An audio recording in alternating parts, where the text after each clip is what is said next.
I am so excited. This box of LaserDisc next to me here is incredible. Such an amazing deal. Part 1 really was just a warm-up. I really made the right choice about splitting this in multiple parts. It would be like watching extended edition Lord of the Rings where I put it all in one thing.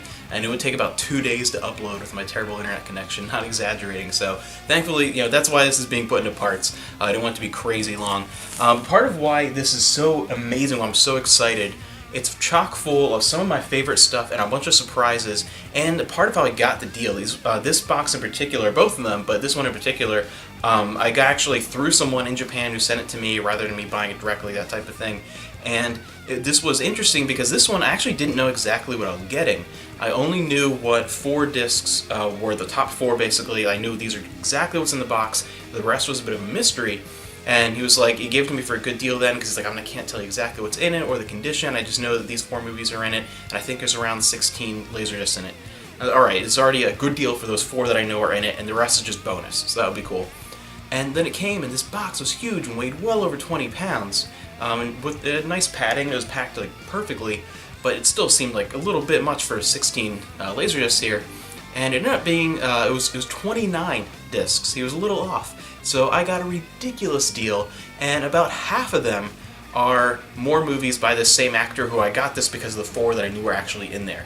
And the first one up here, The Protector, Jackie Chan. This is about half of them. This box is half full of Jackie Chan movies, and holy crap, super excited because there are a couple of my favorite Jackie Chan movies in here. Some of my favorite movies, period, are in here. Jackie Chan, I mean, one of my favorite actors of all time, easily top 2. I watch Jackie movies weekly, like probably more than anything else out there. I watch Jackie Chan movies constantly, and there's a couple favorites in here, and a couple of better versions, or different versions, I'll say, that I haven't always seen. Sometimes it's a little bit harder in some formats to see, say, the original Hong Kong version, or a Hong Kong edit, in the case of this one, of a different movie. So a couple of those I had not seen before, and this is actually the Japanese print of the Hong Kong edition of The Protector. And if you don't know what The Protector is, it's a fairly, not super early Jackie Chan, but early as far as his exposure to the West. This is actually his 3rd real attempt to try and break into the Western market after Battle Creek Brawl, which was pretty much a disaster financially and wasn't that great, and then his character in Cannonball Run, which is kind of a cameo thing, and then you had The Protector. And Jackie Chan was definitely sort of a slap in the face for him. I know, reading about and talking and listening to interviews and stuff with Jackie about when he first came over for Battle Creek Brawl and things like that, getting used to being this huge star, one of the biggest stars in Asia, and definitely the biggest star in Hong Kong and the surrounding region. He was, already in the early 80s at that point, and he came over and was a complete unknown, and there are a couple of these terrible interviews you can find written down accounts of where people were just asking him.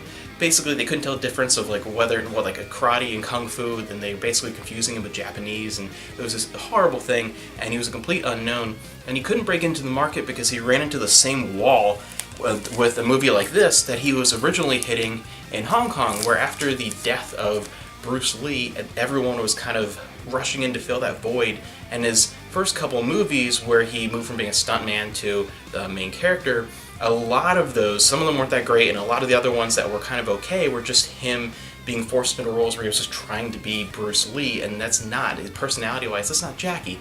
So he finally broke through when he did the action comedy and started to develop in the late 70s that Jackie Chan style that would evolve through the 80s, and as he would kind of form his dream team and stuff and become the Jackie that we know and love. And when he hit the American market, he ran into the same thing where they were forcing him into movies like this that are completely lacking in their American cut.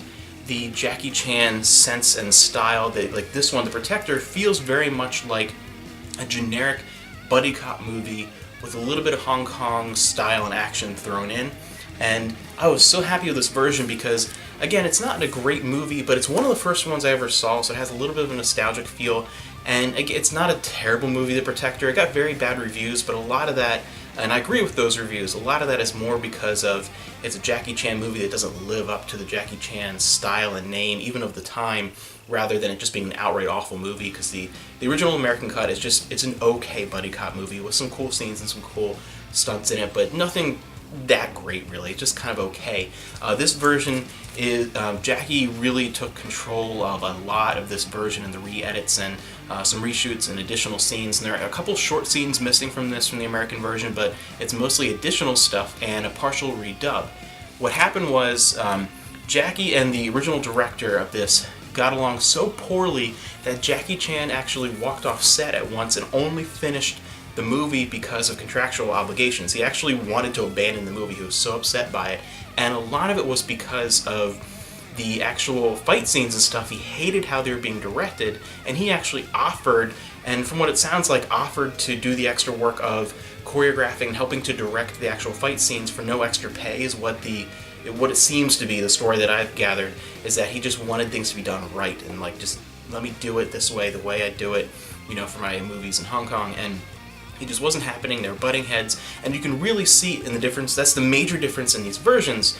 Are the couple of the feel of it that he's changed with a couple additional scenes and some edits. It feels much more of a Jackie movie in this. So if you're able to get your hands on it, it is mostly in Cantonese, and this is with Japanese subtitles, so that can be a barrier, especially if you're not super familiar with the movie. But overall, it's a much better edit to it. He took it, and the reason why they did a partial redub in Cantonese, when they're in New York City at the very beginning and the ending of the movie, there's almost no differences, like a few tiny little differences, and those are fully in English in the original soundtrack and things like that. But then when they go and leave, and when they go to Hong Kong, it changes over to a Cantonese redub of the entire thing. And part of that was to get rid of a lot of the American slang and American swearing and change it a little bit more. And a few of the scenes that were added, there were a couple more story-oriented scenes that work because of the redubbing, because otherwise dialogue wouldn't line up perfectly well. It actually gives a little more depth to the story and a little more character. And the actress and singer Sally Ye, who's in there for a decent amount in the original version, is in far more scenes now, is more prominent, and there are a couple extra scenes with like a bomb in her house and things like that. So a lot of these side characters are fleshed out more in this version. And the other thing, that the most prominent thing that was added to this, aside from a few like soundtrack changes and stuff too to give it a more Hong Kong feel, are a few fight scenes were refilmed, and a few were just had little pieces re-edited, some pieces have been cut back in, or they were changed to some different shots, or there were actually a few things that were filmed that were entirely new, including a large extended fight scene in the middle with Jackie in a gymnasium fighting these two guys, and in that gym setting is the one time where you really feel a Jackie scene, because part of what makes Jackie Chan stunts and choreography so interesting and so just really has his mark, is not just the skill involved and how crazy they look and just the action itself. It's how he utilizes props in a creative way. He's such a creative mind when it comes to forming how can I actually utilize the environment that I'm in and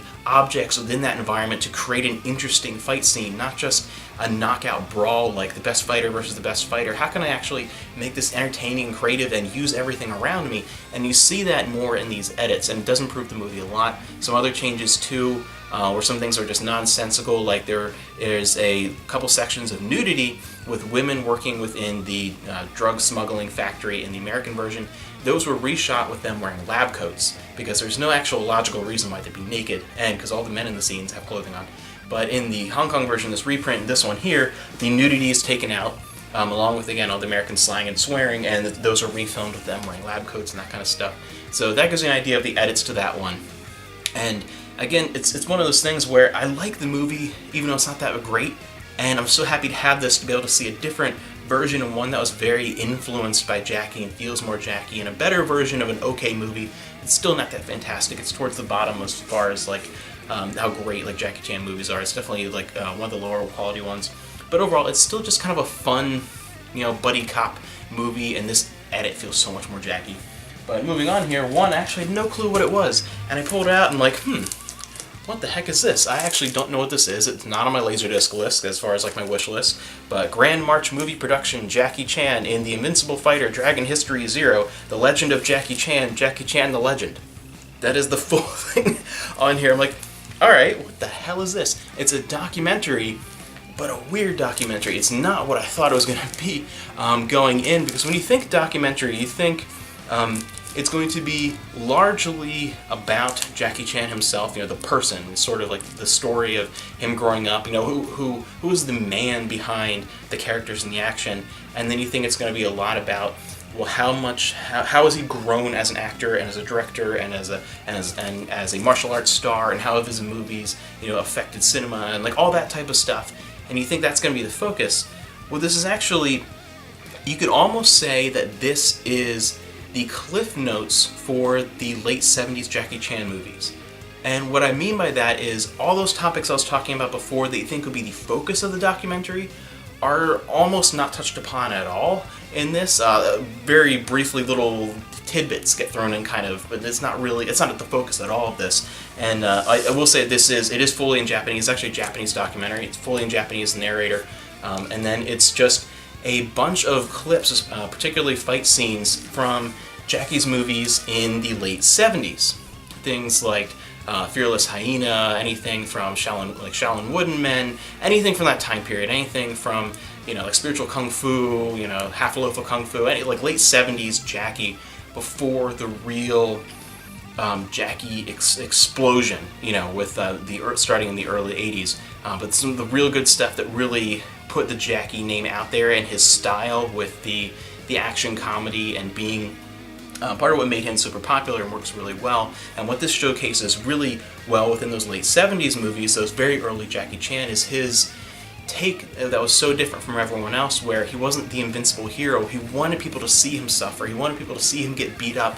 People love being in Jackie Chan movies because he always makes them look really good. Like, you want to be in a Jackie movie because he's going to make you look like more of a badass than you actually are. And just this great comedy and this sense of making the audience relate to his characters because they feel more like the everyman who becomes like the miraculous Jackie Chan.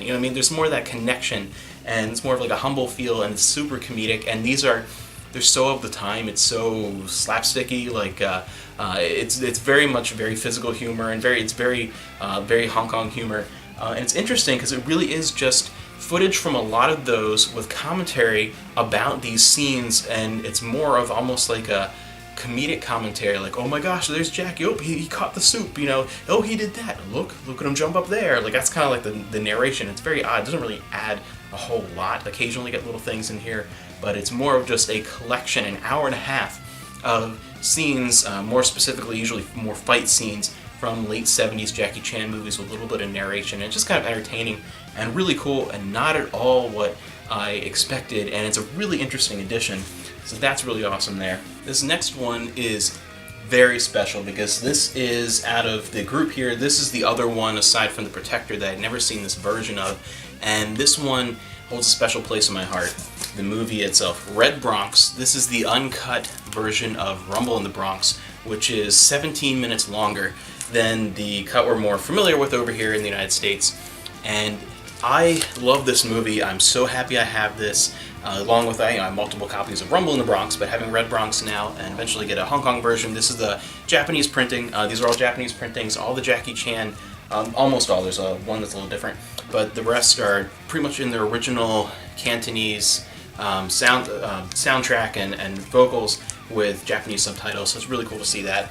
And this is amazing and spectacular, and it's very special to me because Rumble in the Bronx was the first Jackie Chan movie I ever saw. And then I obsessively went and tried to find all his older movies whenever I could, VHS, whatever, bootlegs, throughout the early to mid 90s, and got Rumble in the Bronx immediately on VHS, and that started a lifelong obsession with watching Jackie Chan movies. So that movie in particular is very special and near and dear to my heart. So I absolutely love Rumble in the Bronx, and I'm so happy to have this longer version here. It's so cool. The movie about the Bronx that was filmed in Vancouver. And occasionally you can tell, but most of the time it's actually done really, really well. And I love all the different, it's so telling a difference between a place like Vancouver and New York. Different stories of how they would have to put up fake graffiti when they're doing the scenes and then take it down before the next day and that kind of stuff. And a lot of the stuff they had to do for set decorating was actually just make things dirtier. That was about half of the set decorating, to make the streets look less Canadian and more, less Vancouver. and more New York. So really cool. And this is interesting, and I love the fact that it's in the original audio track here, because it's partially in English, partially in Cantonese, and where it makes sense, because this was not only had some stuff cut, and one scene actually is additional in Rumble in the Bronx. There's one short scene that's actually not in this, it's in Rumble in the Bronx, but it's almost 20 minutes long overall. But it was redubbed for us with Jackie's participation and Anita Moy's participation, and different people that are involved. So it was a fairly good dub, especially for the time. But this is where you have, say, like two people who are from Hong Kong in a room alone together. They're probably going to be speaking Cantonese, especially with Jackie's character being someone who is just coming over for a visit, basically, to help his uncle. And then you have, of course, all the New Yorkers, the Canadian New Yorkers mostly, speaking in English. Everything makes more sense than just being all in English with the dub. It makes sense. It does, again, make it, if you're not familiar at all with the movie, or if you're not familiar with any of the languages involved, the Cantonese or Japanese, then it makes it a little bit harder to watch, because it is half in one language, half in the other. But again, if you are familiar with the movie, you've seen it a million times like I have, then even if you don't speak the languages, check this out and see the additional scenes here, because it's well worth it. Again, even if you don't speak the language, really fascinating. Another one here that has an interesting story behind it, because when I first saw the picture of this, I was confused as hell, because LaserDisc went out almost 10 years before the most recent Police Story movie came out, which is called New Police Story. And then I saw this cover with no additional, say like a Japanese version of the title or whatever, just this. I saw New Police Story, and I was like, that's impossible. What kind of like time warp magic is this? And then I'm like, wait, that Jackie looks way too young. What the hell is this? And I looked it up, and I'm like, oh, I have to have this now. This is actually one of the Japanese prints of Crime Story, and this is significant now because I did a video talking about my abhorrence of a lot of the commentary on seeing the trailer of The Foreigner, a Jackie Chan movie that's coming out in about a month from when I'm filming this, and talking about how Jackie Chan, like, wow, he's really bringing out the acting chops and being in a serious dark movie. What is this? Well, yeah, if you've only seen like The Spy Next Door and Around the World in 80 Days and things like that, you might think that. But this is one of the earlier, I wouldn't say the first kind of dark Jackie Chan movie, but one of the earlier ones, and definitely one of the better ones. Still one of my favorite performances from Jackie that is on the more dramatic side and the less comical side. He's always someone who's really good at injecting great drama and great dramatic scenes within a comedy movie, and it gives him a more of a heart, and you care more about the characters in that way. But this is one of the better acting performances of his that is much more focused on the drama side. A fantastic movie, and it's really cool to have this. And I just love the marketing ploy here, because when this came out, this would have been printed around the time Police Story 3 would have been coming out in theaters or so.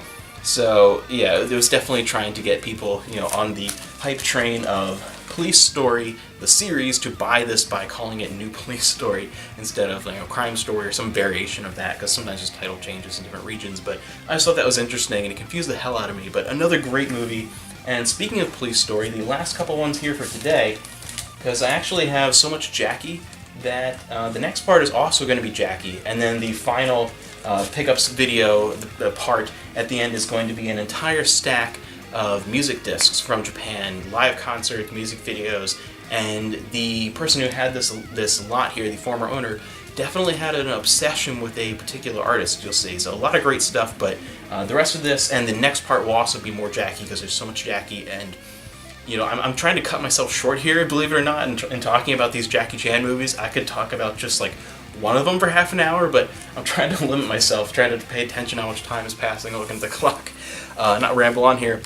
But yeah, this is awesome, and I know a lot of you love this movie. So like Johnny, if you're watching this, I know you love this movie, and start singing the theme song as soon as you see it here. But yeah, Police Story 2, and there are a lot of different versions of this. Police Story 1 and 2 in particular. There's so many different printings of them, and they're included in the Jackie Chan Masterpiece Collections. I think they're in Masterpiece Collection 1 or 2, I forget which one of those. There's like 4 or 5 of those. But this is really, really cool, and I love the Golden Harvest logo and the look, especially from a Japanese printing, because you see it a lot more in Hong Kong printings, but this is the commemorative picture, 10th anniversary of Jackie Chan's work directing and starring Jackie Chan. So this is like an anniversary collection, beautiful gatefold, just gorgeous, of Police Story 2. And this is one of my top 5 Jackie movies, so I love having this on LaserDisc. This is awesome. I mean, I have so many copies of this movie overall, but this is my first copy on LaserDisc, and this is amazing to have. This is so cool. I love the poster here. You see that, the poster art? So that's really cool. We'll get a close-up. But yeah, this is beautiful, and still to this day, one of my favorite movies of his. Just incredible. I love that series in general, but just awesome. And then, of course, after that, and this is funny because I didn't know that this next one was in the lot, and I was actually just watching the Dragon Dynasty DVD release of this movie the night before this came. But Police Story 3, Super Cop. And I'm so happy to have this because it's actually disappointing, the Dragon Dynasty DVD, because a lot of times they are able to get the original version of a movie. That they weren't. They are stuck with the Miramax Super Cop print, which, that more than any other movie, of Jackie's, the cuts and changes for the North American release really bother me, because a lot of times I don't like what they do to them, but it doesn't change the movie too much a lot of times. That one, they butchered more than anything else, and a lot of it's from the soundtrack. They changed the opening and deleted a lot of scenes that are a lot of like story setup scenes, and they also deleted a lot of more comedic scenes, more of the kind of like slapsticky element that doesn't always appeal as much to the American audience, according to the people that release a lot of Hong Kong movies here. Some of those are taken out, and there's some dialogue changes in the because they don't quite make as far as like sense in cultural jokes, because this came out during a period where there was uncertainty with Hong Kong rejoining mainland China, and there were images in Hong Kong of what the mainland Chinese were, a lot of sort of like a country bumpkin type just image there, and different images of people on the mainland, uncertainty, and a lot of pressure between the two sides in a way of like, well, how is this going to be, and how are we going to work together, and how are things going to change. And there are some jokes related to that in here, particularly when Jackie goes to the mainland, and this, I think, was the first Jackie Chan movie that was actually filmed in mainland China with a lot of scenes. There's scenes other places too, but he actually goes to a real like police academy in the one part. And it's also the return in many ways, and it's interesting here. Michelle Yeoh is credited as Michelle King here, and I know she went by a couple of different names in some different regions for short periods of time. It was kind of a weird thing, but it was sort of her comeback to movies in this, and there was a sequel to this with her character in here. And there were some jokes between the two of them, and partially because she was supposed to be a character from mainland China, he was supposed to be from Hong Kong, and there were supposed to be jokes about how his Mandarin was not very good, and she was trying to correct him, but in real life at the time, her Mandarin was actually not as good as Jackie's. There are a couple little things that don't translate, but big change too was the soundtrack. They changed it to a lot of like rap, and just like it's awful. Like I hate what they did with the soundtrack, but this one so much better. Original soundtrack, original audio, better cut of the movie, complete cut of the movie. So much better version of an incredible movie. And moving right along, Police Story 4, which in this region for this time was called Final Project, and it was called Jackie Chan's First Strike over here in most of our editions. Another amazing movie. This was a huge hit movie when it came out, and I absolutely love this. I don't like it as much as the first 3, but it's a great movie. Fantastic movie. And this one has some changes, but they're not quite as significant as Police Story 3, and a lot of them are also with some of the language differences and things like that. We got a particular all-English dub over here for a lot of our prints of First Strike, but another great, amazing Jackie Chan movie. Happy to have this. And that's the last one I'm going to end with today, because there's so much more. I have a whole nother stack of Jackie back there, including, I'm saving for the last of next part, my 2 favorite Jackie Chan films of all time. Happened to get both of them. One of them sealed, which I've opened up already just to check the disc and make sure, sure. But yeah, incredible. This is just, that's, just the beginning, the icing on the cake. There's a whole nother, if I can lift this a little bit, a whole nother stack or a couple stacks here that's not even halfway done yet. huge box, and I'll leave the rest for next time. Hope to see you guys back next week for the rest of Jackie, and then the week after that, I have a stack that is as big as all this Jackie of, again, some really cool like concerts and music discs and all kinds of crazy stuff from Japan. And if you missed it, go back and check out part 1. I got a really cool box set in there and some other cool discs, but yeah, insane, just incredible. I'm gonna go watch some Jackie now. I'll see you later.